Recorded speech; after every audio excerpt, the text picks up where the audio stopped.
Welcome to episode 43 of Fascinating, a Star Trek podcast. Wolf in the Fold. In this week's episode, Scotty faces accusations of murder after he is found at the scene of 3 killings with his fingerprints on the knife and no recollection of the events.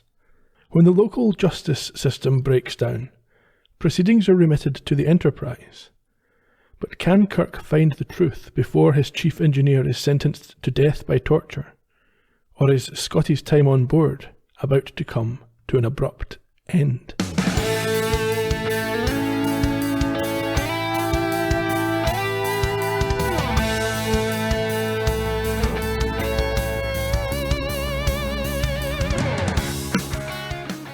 What's the sedative situation? I've got some stuff that would tranquilize an active volcano. Good. Start distribution immediately.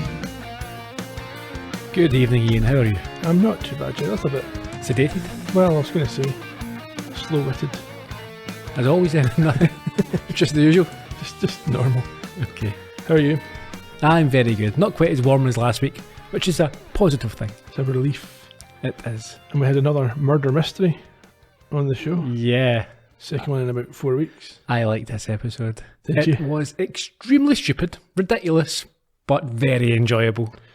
Did you like the retcon for Jack the Ripper? Yeah. I mean, we've now solved it, so that's... All those books, all that time wasted. Down the tube. Oh dear. No, I really like this. I do like a bit, Ian, I do like a bit of Sherlock Holmes, a bit of Victorian London murder mystery, a bit of Jack the Ripper himself. I'm always a sucker for that type of thing, so I appreciated this. Well, that's good. It was well seen that the episode was made before all the popular serial killers were famous. Well, that's the thing. I've taken a note of that. At one point in this episode, the computer reels off the list of known serial killers. Although it wasn't referred to as a serial killer, that term wasn't yet invented in the 60s. So they go from, there's one thing in 1974, then it's way into the future. Yeah, there won't be that many. Yeah, it can't be that. Won't be that. Never mind. What about Hill? What about Ted? What about Ramirez? I'm sure you've got a long list. Well, I mean, the 70s was, in America certainly, was peak serial killer. That's when it was all happening. That was the high point. 70s and 80s, all sorts. But no, they skip over that. Disappointing. Very disappointing. Their predictive powers have failed them. Showed themselves up, actually. They embarrassed themselves there. They have. Let's crack on. We begin in some kind of cafe. It's kind of an Eastern theme, maybe sort of Persian or Turkish. Turkish, yeah. We start with some on-stage belly action as an audience eat and drink, which includes Kirk, McCoy and Scotty, who is, I have to say, this entire episode, I don't care what the resolution is, Scotty deserves to be found guilty. I'm not yet convinced he's not guilty. He's watching on like a weirdo here. A creep. We've already seen that he has questionable behaviour around women in previous episodes. Without a doubt. He's the type of guy who's watching, he's at a lap dancing club and you can tell that he hates women. Indeed. There's a problem there. They should be worried. Well, that gets explained shortly. It does, but that note I took was before that it got explained.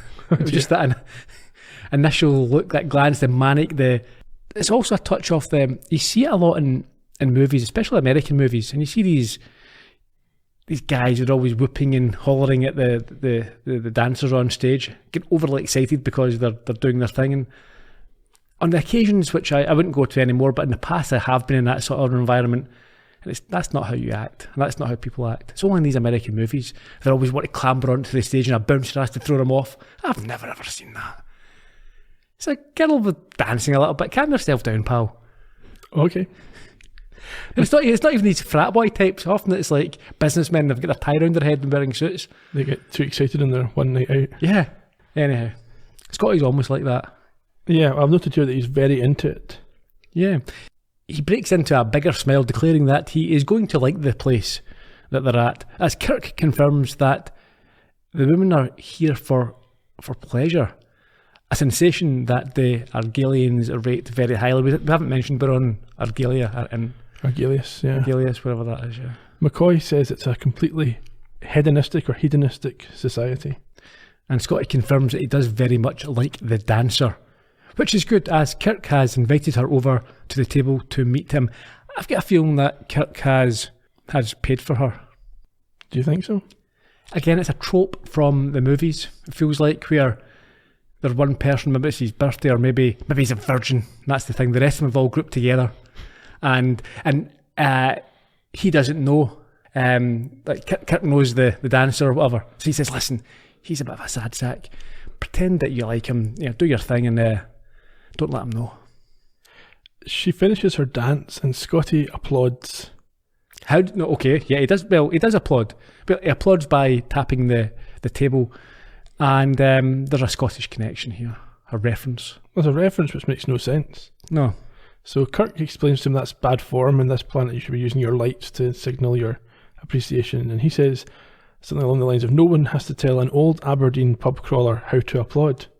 Is that something they're famous for in Aberdeen? No, they're not at all. I don't think people in Aberdeen don't applaud, do they? They're all miserable. Well, that's the thing, yeah. They're known for being quite, dour, yeah. They wouldn't know applause if it hit them in the face. No. Anyway. A man at a neighbouring table is visibly irritated when the dancer joins Kirk and McCoy and Scotty. That's true. He's quite disgruntled, although it's clear that he couldn't have he's not had his nose put out of joint. Why do you say that? No, did you see his nose? There's no joint there. Okay. We'll get back to him. I like him. He's in one of my favourite movies. I've mentioned before. Fair enough. Anyway, the dancer sashays her way over to them, and we see this chap not very happy at all. Scotty continues to be creepy. He's got a very thirsty smile on his face. He does. And this man at the next table, he gets up and leaves at this point. As Scotty has luck with a terrible pick-up line, and we find out why they are there. It is a fine foggy night tonight, and I doubt if anyone has ever told you of the marvellous fogs we have in Aberdeen. Never a word, but I'm dying to learn. Well, then why don't I show you? There's nothing like a walk in the fog with a bonny lass. Or a handsome gentleman. Why don't we? You don't mind, do you? I might even get back to the ship on time. We won't leave without you, Scotty. Relax and enjoy yourself. My work is never done. My work, Jim. This is prescription stuff. Don't forget, the explosion that threw Scotty against the bulkhead was caused by a woman. Physically, he's all right. Am I right in assuming that? Oh, yes. And matter of fact, considerable psychological damage could have been caused. For example, his total resentment toward women. He seems to be overcoming his resentment. Of course, in my professional opinion, when he gets back to the ship, he's going to hate you for making him leave Orgelius. But then he will have lost total resentment toward women. Mission accomplished as far as Scotty is concerned.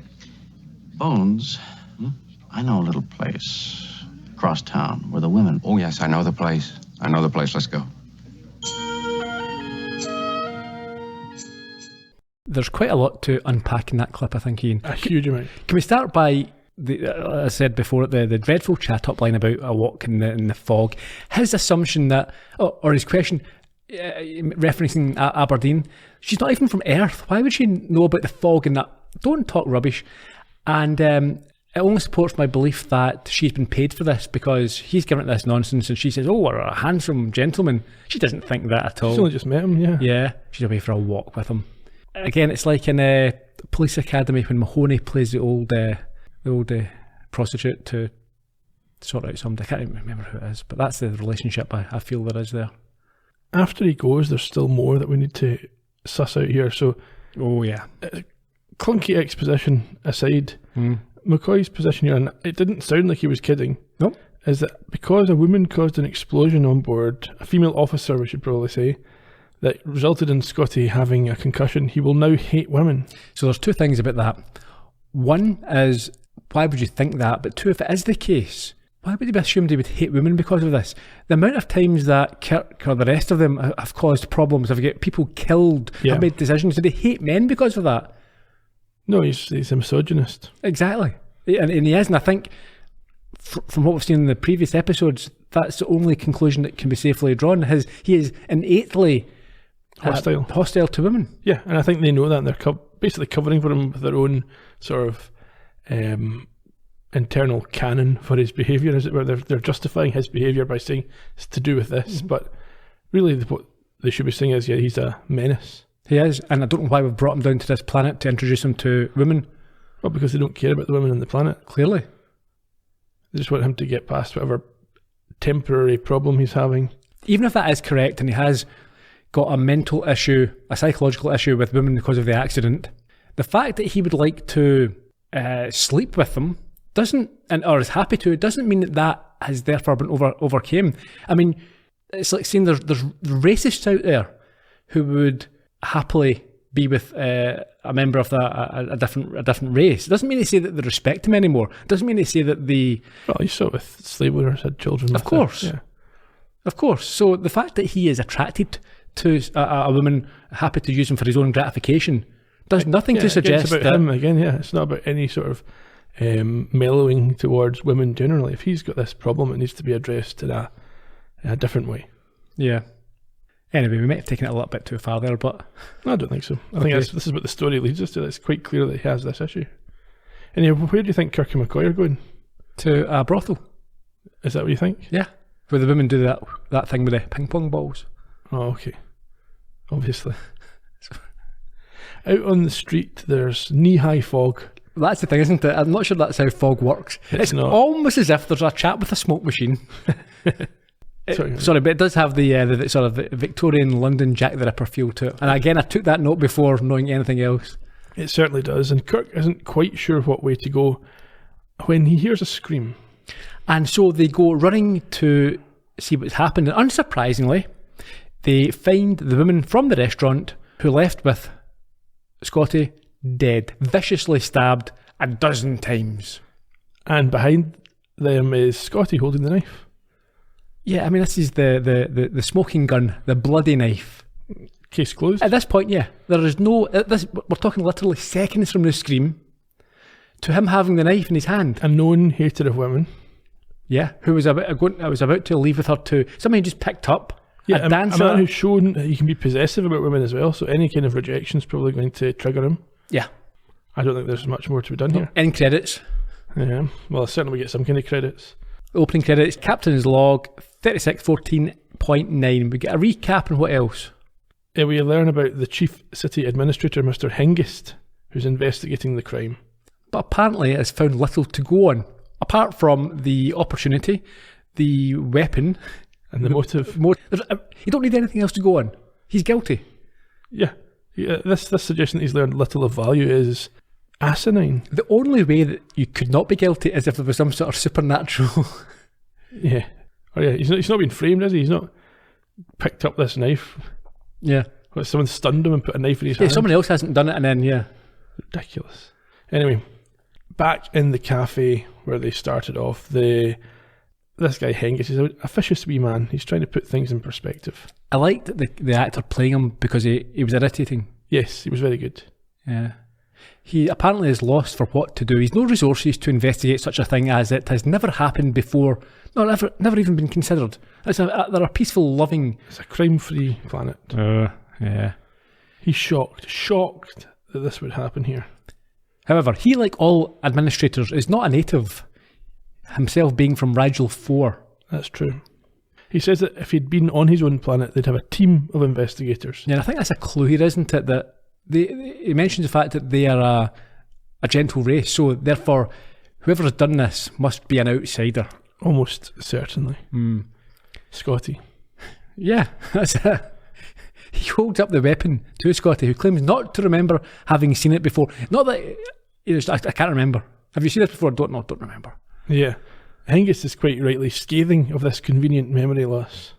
Yeah, especially when Scotty comes up with his story as to what happened. He was leading the girl through the fog and she started screaming behind him.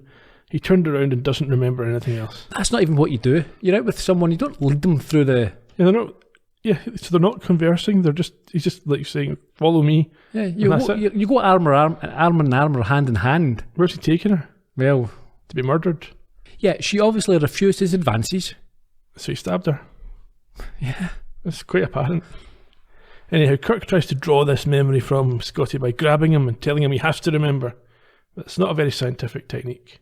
It's not, and McCoy takes him to one side, tells him to go easy on Scotty, but Kirk correctly points out that he has a responsibility to follow the laws of the Argelians, and it doesn't matter what they think in terms of him being innocent or not. Now, he mentions this another point in the episode.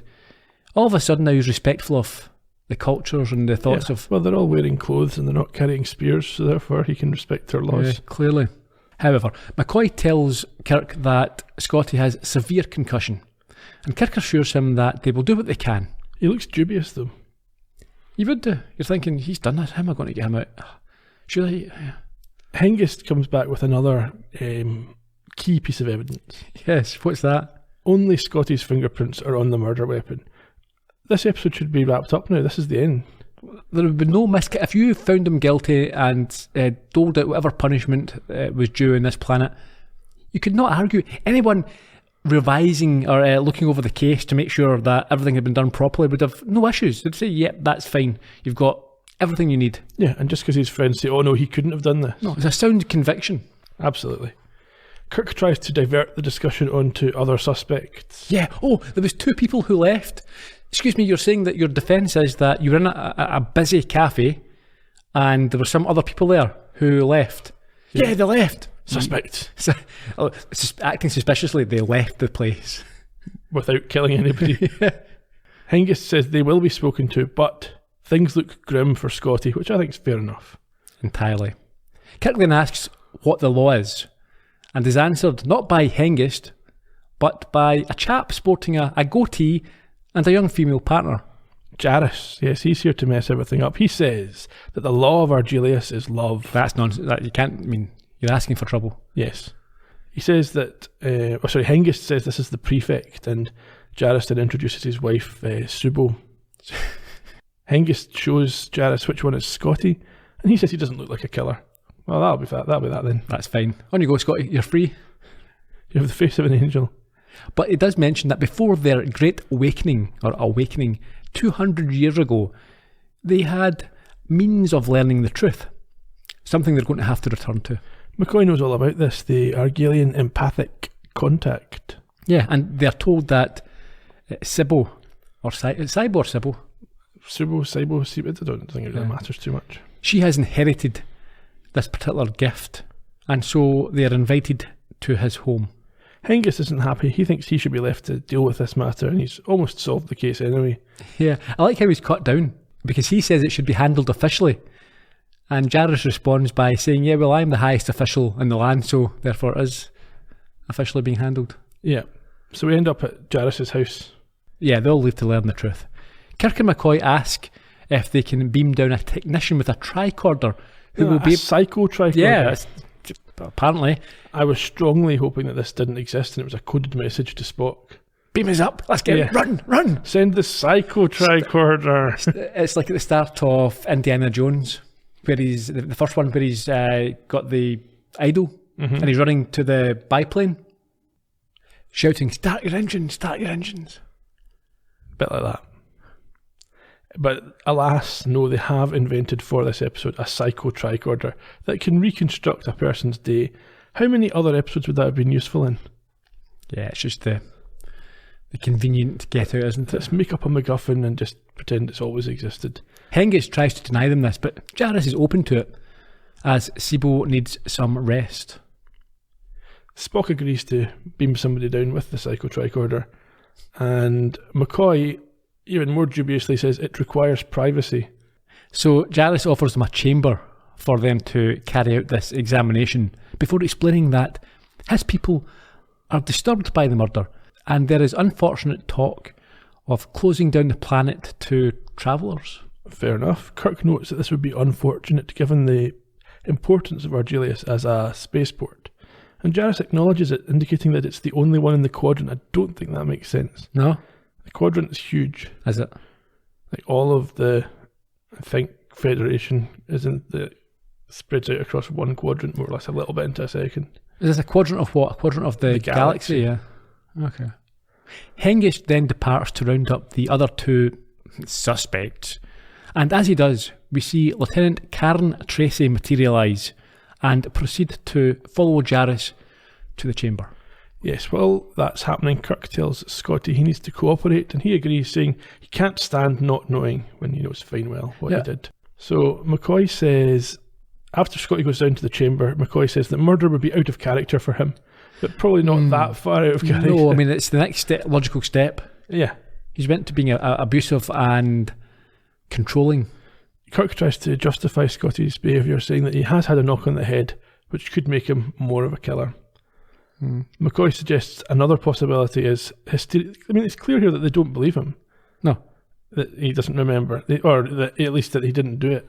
McCoy suggests hysterical amnesia, that Scotty could be blocking out the memory of murdering the woman because he can't come to terms with it. More likely. Jaris at this point returns from the chamber, and Sybil, what are we going to go with for her name? Sybil asks for the knife. Unfortunately, no one knows what it is, and just then a scream tears through the house. Yeah, things have got worse for Scotty. They rush down and find Sybil stabbed to death and Scotty unconscious. Now, come on. To be fair to Scotty, if he is actually unconscious, someone's done that to him. No, You think he's faking it? He's either faking it, or what can happen in times of great stress, you can faint. If that's the case, then where's the weapon? They don't find a murder weapon this time. Do they not? No. Do they mention that? Well, not as a part of the investigation, but they probably should. Because it's still missing. Anyway, he's guilty. Yeah, no, absolutely. Back up in the house. After McCoy takes a look at it, Scotty takes a stimulant drink from Jaris and comes round asking for Tracy. Yeah, this is just an act. Absolutely. It wasn't even convincing. It was clearly acting. Even McCoy and Kirk are suspicious of him now. Yeah. Especially when he claims he must have passed out and can't remember anything. Very convenient. Jaris confirms that there is another exit to that room, but it's been locked for many years. So Kirk tells McCoy to go and check, just as Hengist returns with the two guys from the cafe and is shocked to learn of the murder and that it was committed in the same way. Morla, who's one of the men that was picked up, I think the man we talked about who left early with the nose that you like. Yeah. He was picked up in the vicinity of the building and is challenged by Hengist, but says he doesn't know anything and didn't kill anybody. Yeah, is that not after the talk to the other chap? No, it's before it, because Kirk then tells Hengist there's no sign of the weapon, and then the other guy, Tark, is approached by Kirk. And Kirk is a go at him, it must be you who's done it, but... No, it turns out he's the father of the first victim. Well, okay. Did you love her? You sure? But he thinks Morla did it. Why? Because he's a jealous man who used to be engaged to his daughter and couldn't cope with their separation. This concerns Jaris, who says that jealousy is not permitted on the planet because of how negative it can be. McCoy then returns to admit that he can't tell if the lock had been picked or not. Of all the things, McCoy can tell you within seconds if someone's died, how they've died, and what their situation, but he can't tell if a lock's been picked or not. Yeah, that's not really his field. Surely he can use his little tricorder and that would be able. He didn't have a tricorder. Yeah, he could get one. He could use the psycho tricorder. Yeah, I'm sure that's just a setting. Yeah. An add-on. Hengist then tries to take control of the investigation, which irritates Kirk, and Jaris has to remind him of the situation. Captain, may I continue with the questions, please? Well, get on with it, man. Just don't stand there. Captain, you're behaving very much like a man who is desperately trying anything to save his friend. Would you be as desperate to save Argelius as a spaceport for your Starfleet? Well, of course I'm trying to save my friend. If he's innocent, and he hasn't been proven guilty. Need I remind you of the circumstances, Captain? In both cases, your friend Scott was discovered over the body, and later claimed to remember nothing. I am ready, Jaris. Gentlemen, sit down, please. On one condition, Friedbeck, that the room be sealed so that no one can leave or enter while the ceremony is going on.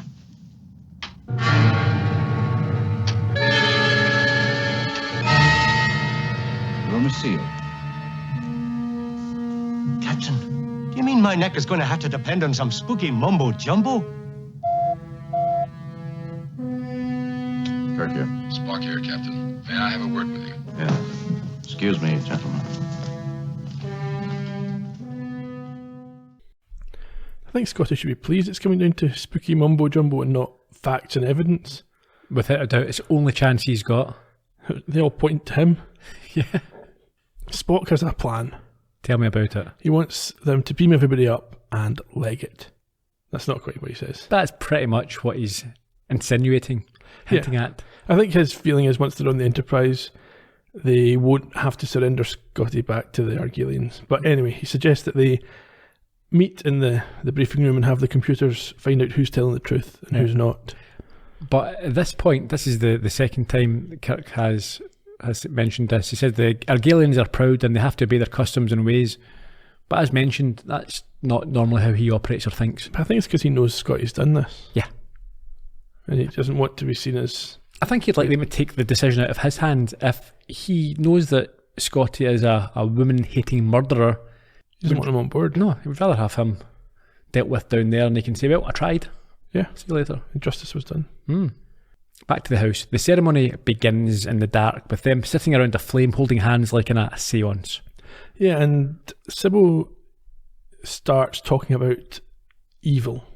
Yeah, she is leading and claims to feel the presence of something terrible, monstrous and evil, as you said, that has a hatred of women. Yeah. Scotty. She says it's got a hunger that never dies, that it's an ancient terror with the name Beratus, Kesla or Red Jack. Yeah, she ends by shouting, Red Jack, Red Jack, Red Jack. And there's a scream, and when the light comes on, what do we see? She's dead and Scotty's holding her. That's that. Come on. 3 times now. It can't be a coincidence. At the very, very least, I think Kirk gets to this, at the very least he is guilty, but the bang in the head has caused some sort of abnormality. But he's definitely doing it. Well, that's what Kirk concludes. Yeah. And I think he's quite right. Get the maniac locked up.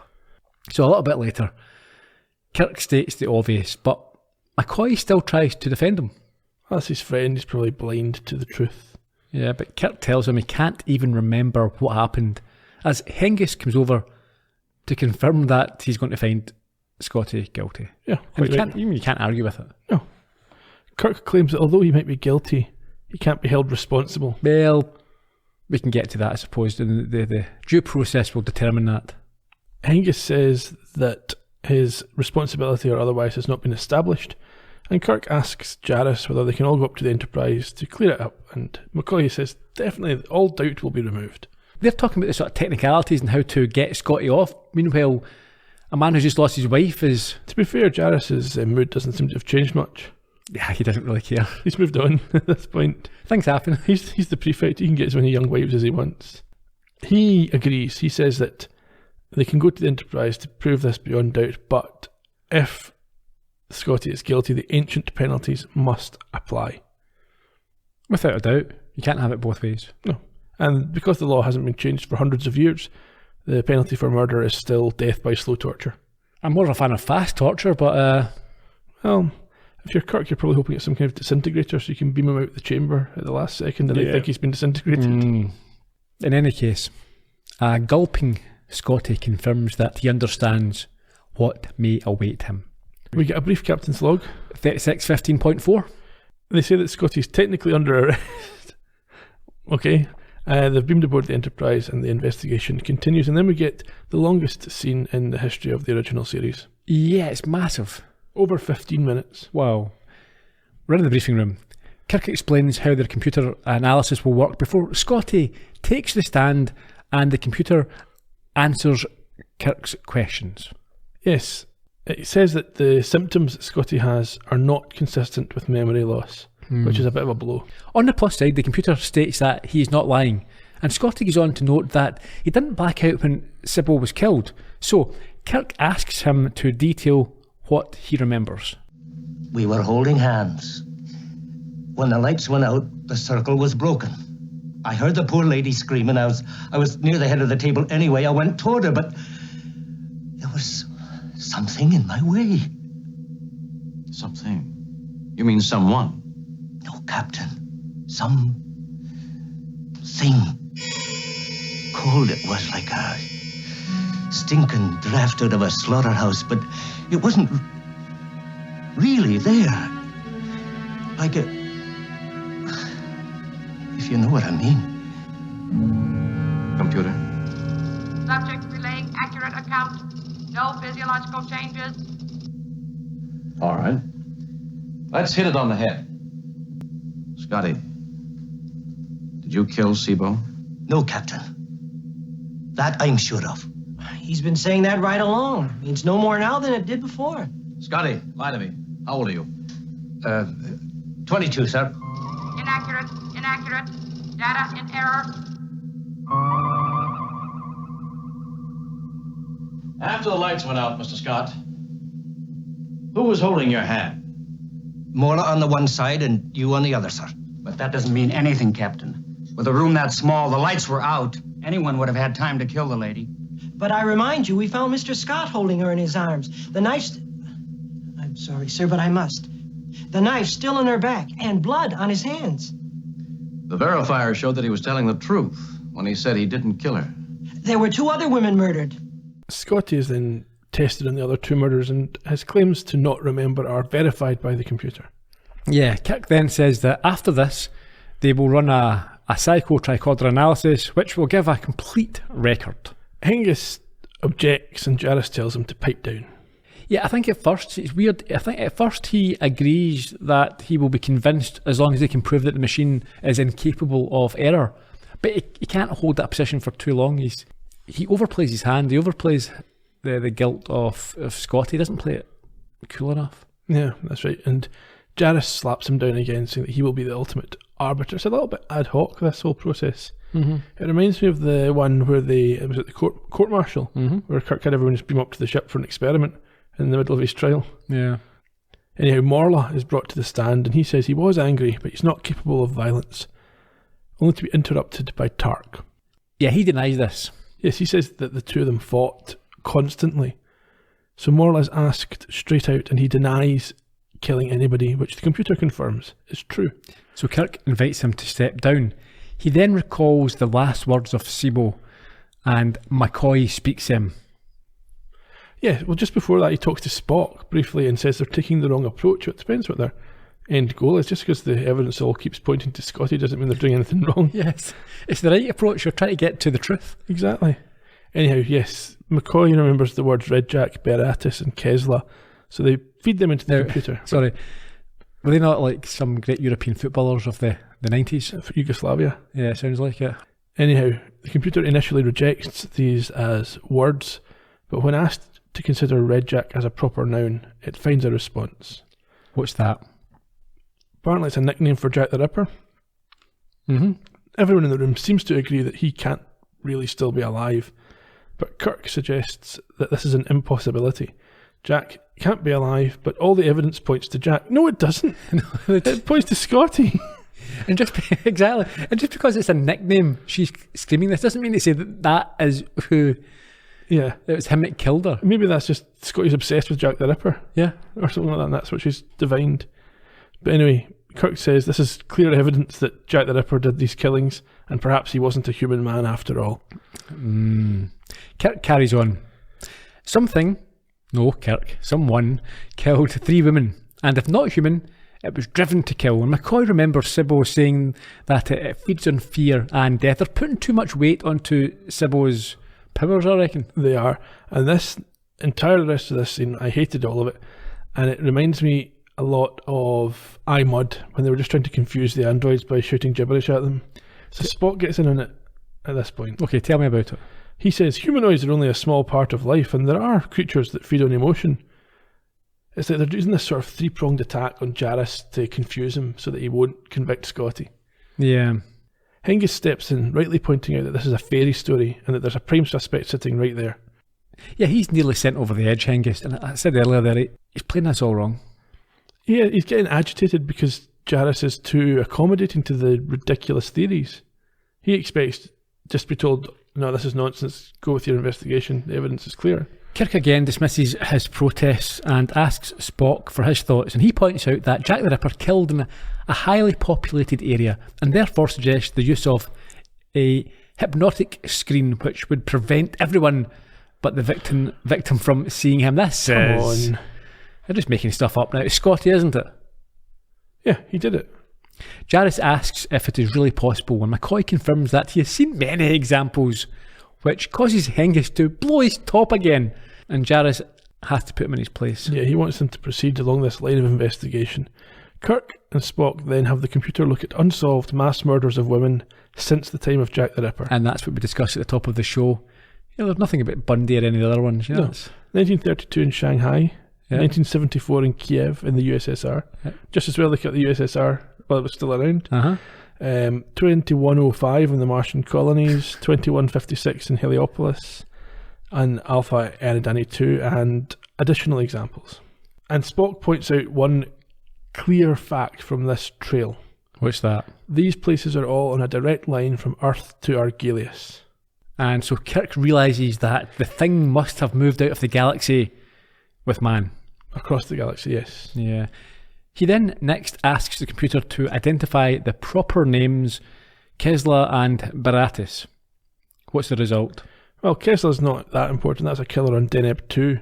But crucially, Baratis was a killer on Rigel 4. Yeah, mass murderer. Which is also Hengist's home planet, as we know. Yes, and at this revelation, they all turn and look at the native of Rigel 4. You come from Rigel 4? Well, many people do. It's not a crime. No, but what we're investigating is. Would you mind taking the stand, Mr. Hengist? Oh, I will not. Mr. Hengist.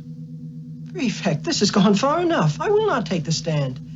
I can appreciate your position, sir. You are in charge of civil disturbances locally. If you are the entity for which we search, what better position from which to kill with impunity? Just after you left Jarvis's house, we discovered the murder knife was missing. And you were unaccounted for when Lieutenant Tracy was murdered. An entity which feeds on fear and terror would find a perfect hunting ground on Argelius, a planet without violence, where the inhabitants are as peaceful as sheep. The entity would be as a hungry wolf in that fold. Gentlemen, I know something of the law. You're engaging in sheer speculation. Perhaps. Mr. Spock. The murder weapon. Computer, report on analysis of Exhibit A. Working. Exhibit A on visual. Composition of blade, iridium. Composition of handle, mironite. Details of carving on handle conform to folk art forms indicating place of origin. Specify. Point of origin. Artifact produced by hill people of Argus River region. Planet Rigel 4. So you persuaded now? No. That doesn't prove anything. That's circumstantial. Anyone could have been to Rigel 4 and brought a knife. Yeah. In fact, Hengist could have brought this knife himself and not used it to kill. Mm-hmm. If I was him, I'd be saying, yeah, it's not me. Still, the vast majority of evidence points to Scotty. The problem that he had is he acted too... eager. Yeah, but when they started moving away from his theory of the killing, he was too agitated rather than trying to play it cool and formal. That's what I'm saying, yeah, he was too eager to point the finger at someone else. Yeah. At this point, anyway, he makes a break for it and is killed by a single punch from Kirk. Well, his stunt double is with a bald cap. Looks like the same guy to me. No. You always pick up on that. I never spot the stunt doubles. Yeah. Anyway, they surmise that the creatures left the body of Hengist and entered the ship's systems. And this is shown to be the case as we hear his high-pitched voice laugh and scream Rajek over and over again while whipping around the room. Spock notes at this point, as the lights change, that the entity is controlling the computer. And Kirk worriedly notes that, hang on, the computer controls my ship. They lift the body onto the chair before... Yeah, why? I don't know. Yeah, I have no idea. That's a Weekend at Bernie's situation. I've noted that in McCoy and Scotty prop the corpse of Hengist up on a chair for no apparent reason. So don't trip over him. So you don't see him breathing. Yeah. Spock can't access the bypass circuits and suddenly a terrifying image appears on the screen. Yeah, but they are able to cut the audio conveniently. That's fortunate. Spock thinks this creature may well kill them all, but first it will try to generate terror and fear.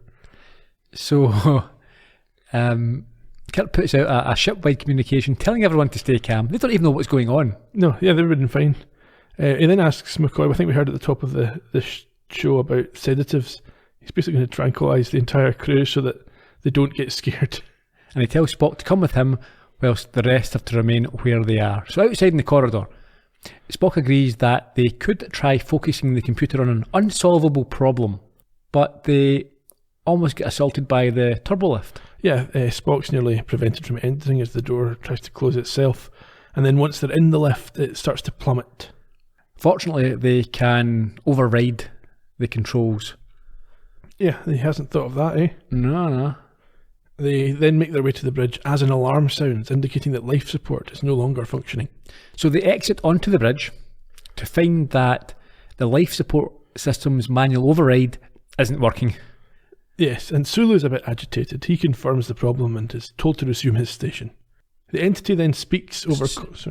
Yeah, but did you not like... there are a couple of times where Kirk dismisses Sulu's... He's not got time for Sulu's questions. And he's told there's a malfunction. And I think Sulu laughs at the thought of dying from malfunction.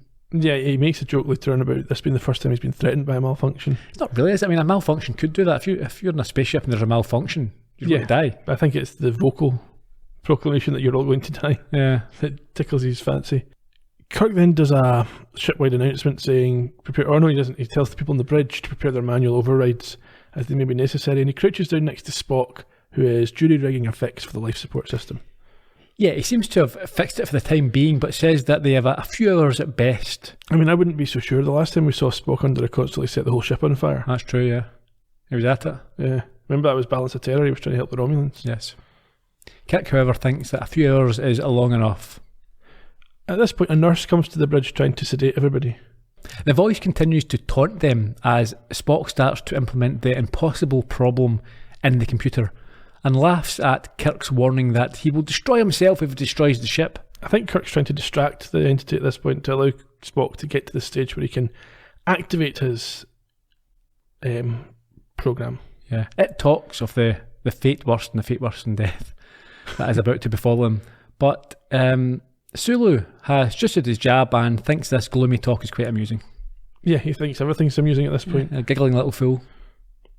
Spock implements his program and he and Kirk head out to the briefing room to calm down the Argelians who they're quite concerned about. It tells about this unsolvable problem. It asks for the full readout on pi. Yeah, which is 3.141 something or other. Something or other. I think there is no end. It goes on forever. Precisely. So it appears to have worked anyway. Well, yeah, and Sulu's not sure what's going on. He's just wandering around the bridge, looking around, not quite aware of anything. Just doped up to the eyeballs, isn't he? Yeah, I think he got an overdose. Anyway, satisfied that it will keep the creature busy, they head back to the briefing room, as you mentioned, as they suspect the Argelians, not the Algerians, will be in a bit of a panic. In the briefing room, McCoy is in the process of inoculating everyone, and Spock reports that the number quiz is working. Yes, because the entity has fled. Yes, McCoy notes at this point that if it's forced out of the computer, it will have to go somewhere else. And Kirk asks what would happen if it took over a sedated body. Yes, McCoy says that only himself and Jarrus are not yet sedated in any event, and in a tranquilized body, the entity would be restricted to non-harmful activity. Yeah. I think he says knitting or something like that. So a worried Kirk tells McCoy to take his shot, and there's a moment of suspicion which I quite liked. Yeah, as if, yes, he's been possessed already. Yeah, but Kirk orders him to do so, and he does. He does, and it turns out it's Jarrus who is being possessed by the entity. Yeah, but he is easily overpowered by a nerve pinch from Spock. He is, so the entity reanimates the corpse of Hengist, grabbing a nearby yeoman and threatening to kill her. This whole jumping from body to body reminded me of a couple of movies, one of the Friday the 13th, but also The Hidden with Claudia Christensen. Okay. Or is it Claudia Christian? I can't remember. The Hidden's a good movie from the 80s with Kyle MacLachlan. Where it's a creature possesses bodies and goes from person to person. Well worth a watch. Hidden gem. Quite hard to get a hold of. She plays a stripper as well, actually. In that? Yeah. Okay. I've read her autobiography. It's quite good and interesting. Yeah? Yeah. She was very fond of the alcohol and other sort of substances as well. And she hates the Scottish accent. Does she? Yeah. Because, what's his name? Her ex-movie actor, Scottish guy. Anyway, apparently she claims he was very abusive towards her. So now she hates all people who speak that way? She's got a bump in the head just like Scotty. Anyhow, Hengist, rather than using this yeoman to protect his position, throws her at McCoy and then is taken down easily by Kirk. Indeed. It's quite lucky he didn't use that power he had earlier on to make Scotty forget everything and freeze. Yeah. Anyway, Spock injects Hengist with the tranquilizer, and Kirk picks him up over his shoulder to head to the transporter room. They pass by the rest of the crew who are all giggling and Well, they did laughing. a lap so that everyone could see Kirk carrying a man. Yeah, and let him smack his butt. And then they head to the transporter room as the entity rants on about killing everyone.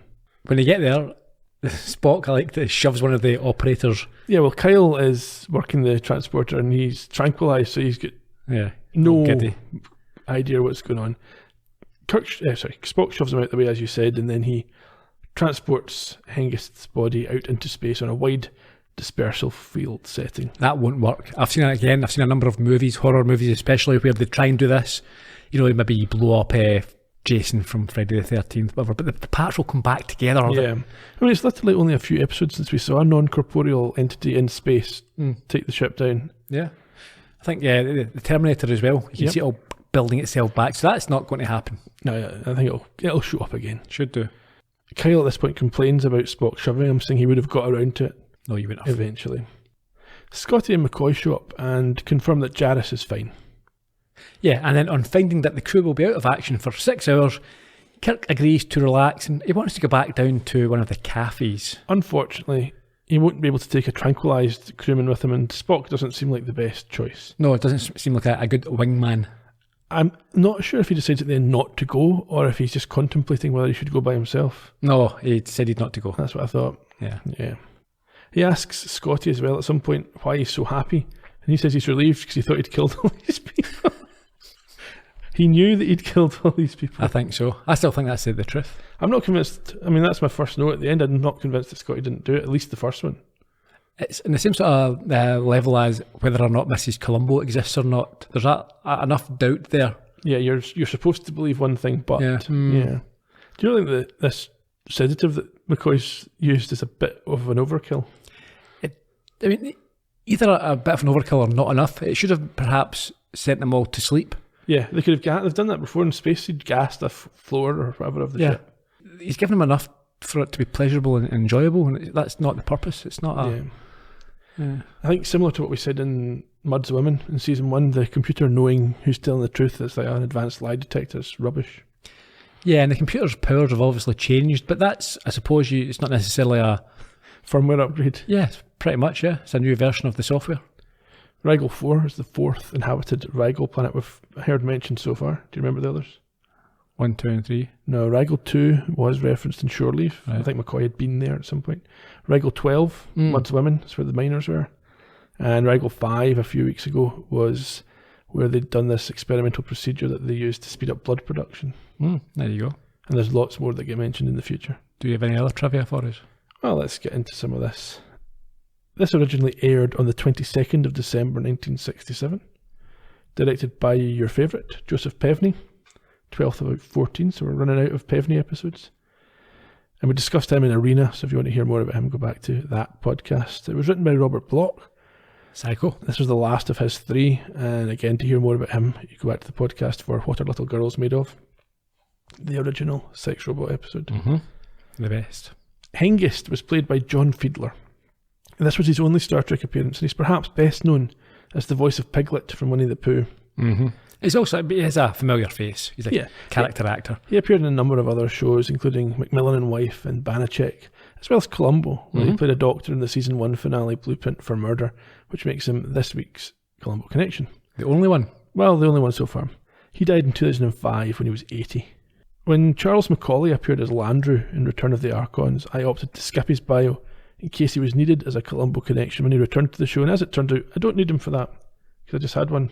But anyhow, I can tell you that his performance here as Jarrus was the last of his 2 appearances on the show, and he also appeared in 3 Columbos, Ransom for a Dead Man, Etude in Black, and Mind Over Mayhem, as well as 7 Perry Masons, amongst other things.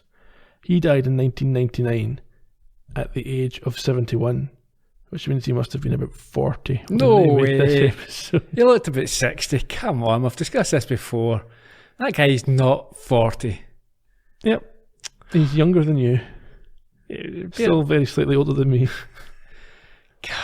Okay. Pilar Surat played Cybo. This was her only Star Trek performance, but she also showed up in series like Hawaii Five-0 and Bonanza, and she died in 2001 when she was 62. And Charles Deercop played Morla, the guy that you didn't like with the nose. Well, I did like him. Okay. Tell me what you think about him then. Well, I know him primarily from being Doyle Lonigan's sidekick henchman in The Sting. That's not one of the ones that I've listed. He made appearances in shows like Bonanza and ER, and he was in Butch Cassidy and the Sundance Kid. Yeah, but he's most famous for being in The Sting. You follow? Anyway, he's now 84 and not yet dead as far as I'm aware. He's got a great old school tough guy face, no, James Cagney gangster. He looks like he should be in westerns. Yeah. As we mentioned, the court scene was over 15 minutes long and apparently the longest uninterrupted scene. Because normally they have them flicking back to the bridge or whatever when they have these break long up scenes. a little bit, yeah. This is the first episode to prominently feature Scotty, and there's another one in season 3. Okay. Is he also a pest in that as well? Oh, no doubt. When Cara, which is the first victim, I don't know if we mentioned her name, was killed, the scream that we heard was actually Nancy Crater's scream from the Man Trap. Was it? Yeah. There you go. In terms of international titles, in Germany this was Der Wolf im Schafspelz, which means wolf in sheep's clothing, which would also work. Yeah. And in Japan it was Wakase Arugaliasu no Satsujinki, which apparently means murderer on the planet Argelius. Nothing earth-shaking there. Nah. Next time, it's the 15th episode of season 2, The Trouble with Tribbles, which is an iconic episode and one of my very favourites. Aha, okay. I will certainly look forward to that then. In the meantime, we're on social media at Trek Podcast on Twitter, Facebook, and the music's pretty right now, isn't it, already? Theme tune. Possibly. Closing. I'll shift Nobody can hear this. Instagram as well, and you can go to astartrekpodcast.com for a post on each and every episode. And if you prefer, you can listen to this on YouTube, where we put the episode up each week. No one prefers that, but anyway, maybe in the future they will. You never know. Until then, cheerio. Bye bye.